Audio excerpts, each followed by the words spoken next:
Salut à tous et bienvenue dans ce nouveau podcast. Aujourd'hui, j'ai le plaisir d'être en compagnie de Victor. Victor, j'espère que tu vas bien. Ça va et toi? Merci pour l'invitation. Merci à toi d'être venu. Comment ça va? Bah écoute, la grande forme, hein, tout va très très bien. On est en train de préparer le Q4 pour faire une belle croissance sur le début d'année, donc tout va bien quoi. Du coup, même en été, ça bosse? T'as dit quoi? Excuse-moi, ça bug un petit peu. J'ai dit, du coup, même en été, ça bosse? Ouais, bah ça a pris des vacances, tu connais quand même. Pendant un bon mois, ça a pris des vacances, mais là on repart au charbon. L'objectif c'est quand même de préparer correctement la rentrée et bah, la période cruciale là, qui s'annonce jusqu'à Noël. Bah, c'est la période la plus importante dans le e-commerce et étant donné que j'ai une agence qui travaille avec des e-commerce, c'est là où on doit tout donner et oublier le sommeil et oublier le repos pour se buter proprement quoi. Mhm. Ah, bah, du coup, est-ce que tu peux parler un petit peu de ton agent, justement, en quelques phrases? Ouais. Alors du coup, mon agence, moi, ça fait un an et demi que je l'ai créée. On est trois cofondateurs initialement, donc on est parti à trois. En fait, c'est avec deux personnes que je connaissais pas. On s'est rencontrés au Mexique, à l'autre bout du monde, sur une plage. Et je sais pas, ça a trop bien matché. Tu vois, on était à Playa del Carmen, ça a trop bien matché tant amicalement que professionnellement, et on s'est très vite projeté. On était tous à un point de notre vie où il fallait qu'on parte sur un nouveau projet. Donc étoile alignée de fou. D'ailleurs, notre histoire, c'est juste des étoiles alignées en vrai. Et, euh, et du coup, on se lance là-dedans. Donc, mon agence s'appelle Agora Media pour ceux qui veulent aller checker sur Internet. Et en fait, on part avec la volonté d'être une agence, enfin l'une des plus grosses agences TikTok en France. Parce qu'à l'époque, on travaillait tous, enfin tous les trois déjà pas mal sur TikTok. Moi, je faisais du dropshipping avant, donc je faisais beaucoup de TikTok ads. L'une de mes associées, elle a été créatrice de contenu. Elle avait plus de 250 000 abonnés en cumulé. Enfin voilà. Et donc voilà, on part avec l'objectif d'être des leaders sur bah, TikTok en France, un peu comme Slick, tu vois, on avait Slick comme exemple. Je sais pas si ça parle, Mhm. c'est une grosse agence d'influence Ouais. TikTok. Et voilà, au bout de 5 jours, on trouve notre premier client. En fait, on voit qu'il y a une énorme demande. Tu vois, à chaque call, on voit que tu prononces le mot TikTok, c'est un truc de ouf. Tu vois, tu as prononcé un mot magique, les gens ils sont en mode waouh, genre, c'est trop stylé, c'est trop novateur, faut qu'on y soit et tout, tu vois. Donc, il y a vraiment beaucoup de demandes, même s'il y a aussi une part d'éducation à faire parce qu'à l'époque, c'était pas encore perçu comme un levier business, comme aujourd'hui ça l'est. Donc voilà, on se lance en agence TikTok, ça marche bien. On a un coup de chat le premier été, j'arrive à choper un contrat à 40 000 euros avec une marque pour une prestation d'influence. Après, ça nous lance, on investit dans un mentorat. Et après, voilà, snowball, on charbonne. Et voilà, aujourd'hui, du coup, on a travaillé avec, je sais pas, enfin, une centaine de marques en tout, peut-être. Euh, Plutôt des DNVB, donc Asphalt, Blissim, Unbottled, Kabaya, tu vois, c'est plutôt des DNVB qui font entre 10 et 100 millions, 150 millions annuels. Et on fait ça en France et à l'étranger aujourd'hui. Voilà. Mhm. Et c'est quoi, du coup, pour un client, le process que tu mets en place pour le lancer sur TikTok? Alors justement, j'ai oublié de mentionner ça. On s'est lancé en agence TikTok et en fait, on a transité vers une agence de contenu. Parce que on n'avait pas envie d'être enfermé dans TikTok, étant donné qu'il y avait pas mal de controverses, que à tout moment TikTok ça peut sauter en France, ça peut sauter aux States. Enfin, tu vois, on était quand même sur une corde sensible. Donc on a voulu se sortir un peu de TikTok, toujours être dans l'univers TikTok, mais avec le contenu comme qui englobe tout ça, tu vois. Et comme ça, on peut être sur Meta, on peut être sur Insta, on peut être sur Pinterest, on peut être partout en fait. Et c'est ça aussi l'avantage, c'est qu'on touche à tout maintenant. Et donc, le process pour nos clients aujourd'hui, en fait, bah, il y en a deux gros, parce qu'en fait, on a deux gros types de prestations. D'un côté, on a des prestations où on va fournir des contenus publicitaires, et de l'autre, on a vraiment une prestation où on va fournir des contenus organiques, et on va même gérer la croissance, on va piloter la croissance des comptes organiques de nos clients. Donc, ça diffère, mais grosso modo, euh, on les close, on en apprend beaucoup sur leur marque, on leur pose plein de questions sur la DA, tu vois, sur tout l'univers, le branding, etc., la volonté, la tonalité, comment ils s'adressent à leur clientèle, qui est leur clientèle. Bref, on essaie de tout savoir. Et après, on part en phase d'idéation. Donc, on se regroupe. C'est un mode créativité. On essaie de sortir plein de choses. On fait des veilles aux États-Unis. On voit ce qui fonctionne, en fait, dans la niche dans laquelle on est, tout simplement. Et on s'en inspire. Faut pas réinventer la roue, tu vois. Tu prends ce qui marche, tu t'en inspires, donc tu le mélanges avec les codes de la marque que tu as entre les mains et c'est parti. Mhm. Là, tu as parlé de veille aux US et tout, mais c'est Ouais. quoi les premiers pas que tu fais pour mettre en place cette idée en action? Les premiers pas pour faire une veille? Ouais. Non. Non, genre en général, on va dire que tu pars d'une veille, mais Ouais. pour ensuite pour passer à l'action, qu'est-ce que tu fais? Ok. Pour passer à l'action après la veille, euh, bah, je t'avoue que on se regroupe, on mélange nos idées, tu vois, on confronte nos idées, on les partage également à nos clients. Et après, pour passer à l'action, simplement, bah, on commence à rédiger des scripts, on les fait valider par nos clients. Si c'est pas bon, c'est pas grave, on recommence, on modifie ce qui est pas bon, jusqu'à atteindre un niveau de perfection qui, enfin, pas de perfection, mais de quelque chose qui correspond à l'exigence en fait de nos clients. Et après, voilà, on lance en prod, c'est-à-dire qu'on a des créateurs de contenu qui vont incarner les textes, on leur fait livrer les produits, après on fait les montages, etc., etc. Mhm. Et c'est quoi les outils que tu utilises tous les jours? Les outils que j'utilise tous les jours, moi, honnêtement, ça va être Slack, beaucoup, pour faire de la gestion d'équipe, l'opérationnel, faire les calls. Euh, Après, en classique, pour la prospection, parce que en fait, moi, mon rôle dans l'agence, c'est CEO, donc ça veut dire que j'ai la vision. Je propose des idées sur ce qu'on va faire dans le futur, comment on va le faire. Et j'ai aussi la partie closing et prospection. Donc, bah, tu vois, dans ma vie de tous les jours, j'ai entre 3 et 8 calls par jour de prospection, de gens qui viennent à nous généralement. Et donc ça va être simplement être via un Calendly, ça va être via Google Meet, tu vois, c'est du très classique. Et puis mon Slack et beaucoup Notion aussi. Notion, franchement, les gars, c'est une pépite ce truc. Ça prend un peu de temps à prendre en main, mais c'est une pépite. Enfin, je pense que tu l'utilises aussi peut-être, mais c'est trop Ah puissant, ouais, c'est oui. incroyable. Ah non, Donc, c'est un game changer pour tout ce qui est mise en place, organisation. Ça te met vraiment les idées claires, en fait. de fou, de fou. Et en fait, quand tu crées une agence, et vraiment, je tiens à distinguer freelance et agence parce que tu peux être freelance et il n'y a pas de mal à ça et tu peux très bien gagner ta vie. Mais à partir du moment où tu crées une agence, enfin, où tu transites vers une agence, bah, tu as une équipe et tu as plus de responsabilités. Et donc, tu as vraiment besoin d'avoir des piliers qui organisent tout ce qui gravite dans ton agence. Mhm. Donc, nous, par exemple, tu vois, je t'ai dit, on a des gens qui s'occupent des scripts, des gens qui s'occupent de parler avec les créateurs et de parler avec les marques, donc des chefs de projet. On a des gens qui font les montages. Mais tous ces gens-là, il faut qu'on les unisse autour d'un seul et même process. Et donc, Notion, pour ça, bah, c'est trop bien, quoi. C'est vraiment ça fait step up ton niveau d'agence quand tu mets au clair ce que tu fais concrètement et qui doit faire quoi. Et enfin, voilà. Mhm. Comment est-ce que tu as validé la demande sur le marché? Bah, en vrai, nous, ça a été assez simple. Honnêtement, il y a un petit peu de chance, mais aussi l'alignement des planètes, comme je te disais au début. C'est-à-dire que on est arrivé il y a 1 an et demi dans un marché où il n'y avait pas beaucoup de concurrence sur TikTok. Mais par contre, on en parlait beaucoup.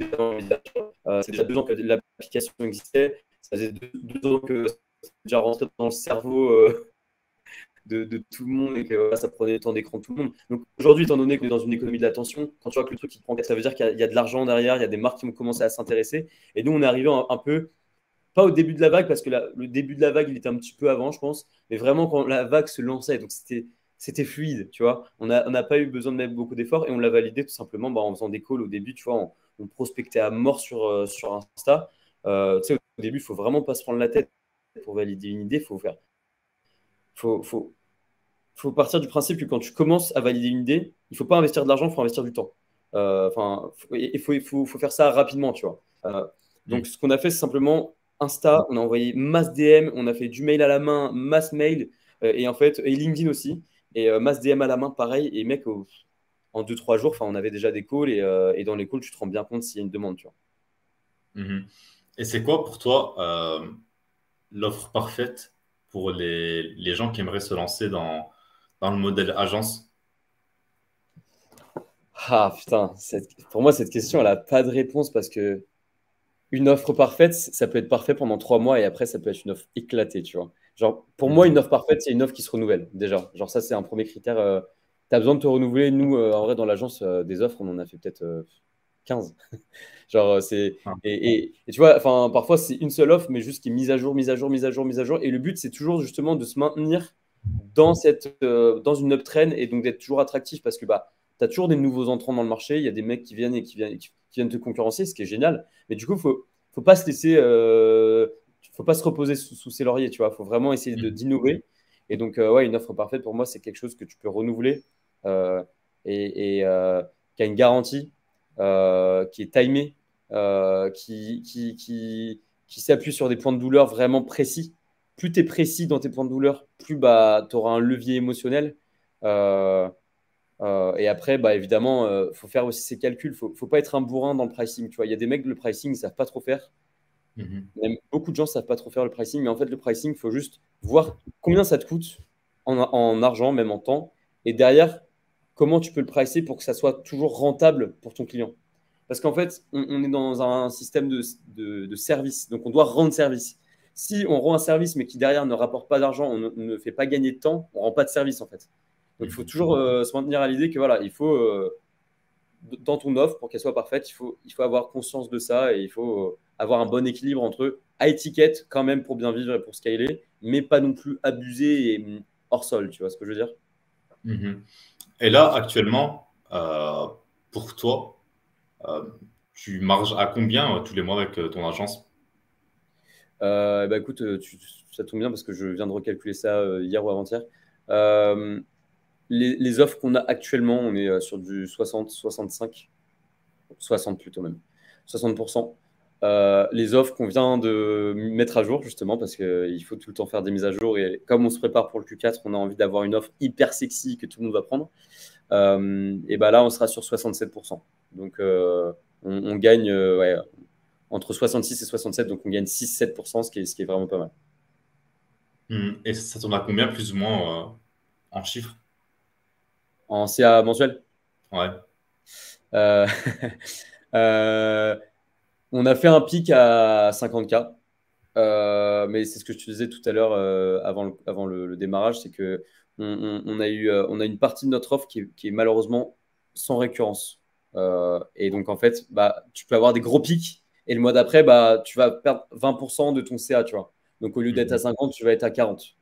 Et c'est ce qu'on a fait, tu vois. C'est que en fait, nous, on a vraiment une croissance depuis 1 an et demi qui est par palier, mais genre très très brutale, pardon.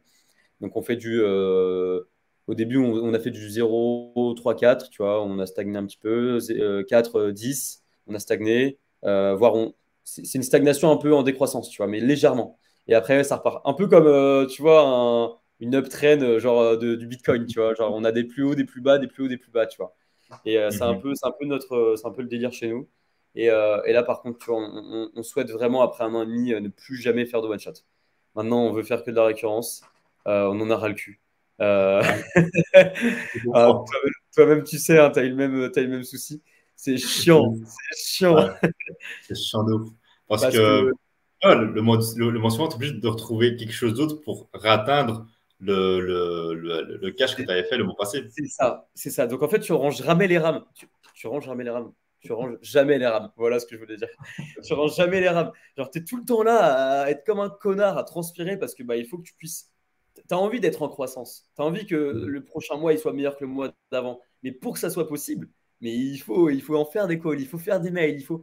Et Ouais. quand tu fais pas de prospection et que tu fonctionnes à l'apport d'affaires et à l'inbound, bah, comme toi dans le passé, comme nous aussi, parce que bah, on a quand même la chance de pouvoir le faire, c'est que c'est quand même un Mhm. luxe, et bah, tu peux vite te laisser aller, tu vois, en mode, bon, bah, De ouf. Ouais. ça vient à nous, c'est des belles marques qui viennent à nous, vas-y. Mais Ouais, autant tranquille, tu peux vivre tranquillement. Mais c'est alors ça. qu'après, du jour au lendemain, ça peut partir comme ça. Ça peut C'est partir ça, comme ça. carrément. Mais bah, du coup, c'est pour ça, tu vois, une bonne offre aussi pour moi, bah, il doit y avoir de la récurrence. Il doit vraiment, ça c'est un, peut-être pas quand tu commences, au début, fais ton cash, tu vois, fais tes 5, prends 10K, 20K, je sais pas, mets-toi à l'aise financièrement, histoire de plus avoir ces soucis-là et plus avoir cette pression financière. Comme ça, en fait, t'es meilleur. Quand tu n'as Mhm. plus la pression financière, tu es meilleur parce que tu réfléchis plus juste pour te remplir les poches à court terme. Tu réfléchis avec une vision, tu vois. Tu as des plans. Et donc là, tu commences à devenir.